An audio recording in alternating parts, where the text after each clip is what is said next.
Hey everybody, Pastor Brian. Happy Friday. Hope you're having a great week.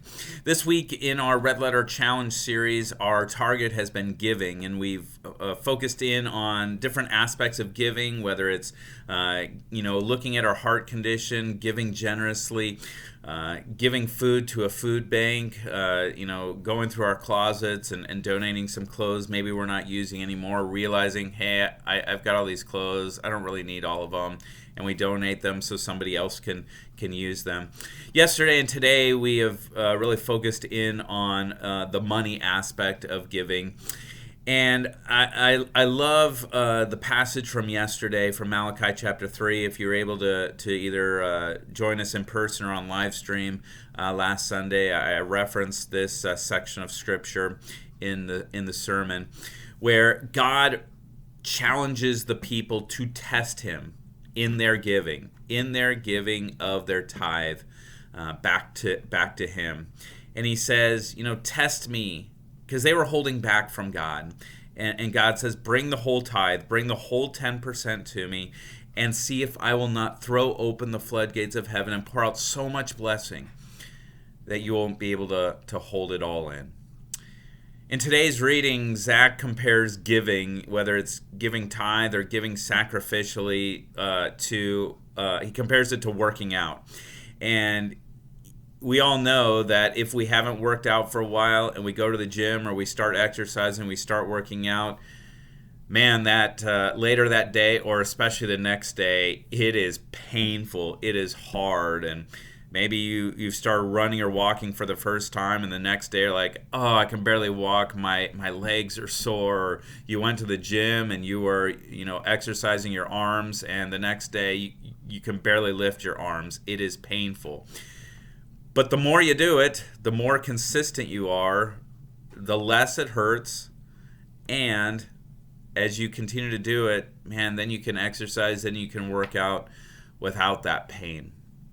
But it's difficult to even get to the gym or even commit to exercising that first time if you haven't done it for a while or if you've ever done it. And Zach says it is the same truth with giving. If you haven't been giving to your local church, starting it for the first time is painful. And it can be difficult, like going to the gym. And it can be fearful, like, I don't know if I can do this. I don't know if, I've got all these bills. I've got these things I got to pay for. I don't know if I can do it. It was the same thing with the people in Malachi 3. And God said, test me. Put me to the test and trust me with your money. Zach says in the book, we really can't be all in for Jesus until we trust him with every area of our life, including our money. The truth is there are a lot of people today in the church, people who are claiming to be followers of Christ and yet not trusting God with their money because they're not giving to their local church. And maybe that's you today. And maybe you're like, Pastor, I don't have any extra money to give. May I invite you to look at maybe your priorities? You don't have any extra money. But it shouldn't be about your extra money. First and foremost, the priority should be to be giving to the Lord, giving back to him. And then after that, okay, what are my needs? What are my needs? Okay, I've got a house payment. I got to pay that. Got to buy food. All right, I got to do that. And there may be some things like I need to sacrifice. And that can be hard and that can be painful to I can't have everything. But you will be more in line with the priorities of Jesus if you start giving. You'll be more in line with doing what Jesus calls you to do as a follower of his. And so the challenge yesterday was to begin tithing to your local church for 6 months. And I'm going to really invite and encourage you to really do that. And that's going to be hard for some of you, and that's going to be painful. But I am telling you, you are going to be blessed because God says you will. That doesn't mean you're going to get a ton of money, but it means you may experience peace where you haven't had peace. You may experience joy where you haven't had joy. Maybe for the first time, because your priorities with money are in line, you are going to have financial freedom. But you are going to be blessed. And God is going to work mightily in and through that offering, that tithe that you give.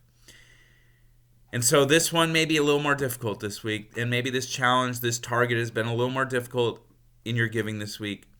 But may I invite you, like all these other targets, whether it's spending time with Jesus, forgiving and not being judgmental toward others, putting others before you, may I invite you to carry out this target this week of giving, including giving to your local church. I pray that you have a wonderful day. I pray that this has been a great week of focusing on, how God has given to you in his Son, Jesus Christ, and that would lead you and motivate you to say, I want to give. I want to give back to the Lord. I want to give so that other people can know about this Jesus that I love, this Jesus that I follow. And maybe you've been convicted like, yeah, I haven't been given to the Lord. I've been focused on myself. I've been spending all my money on myself. Not necessarily bad things. Money is not bad. The love of money is bad. The love of money is evil. But you realize my priorities have been out of whack with my money, and I need to get them in line with Jesus. You can do it.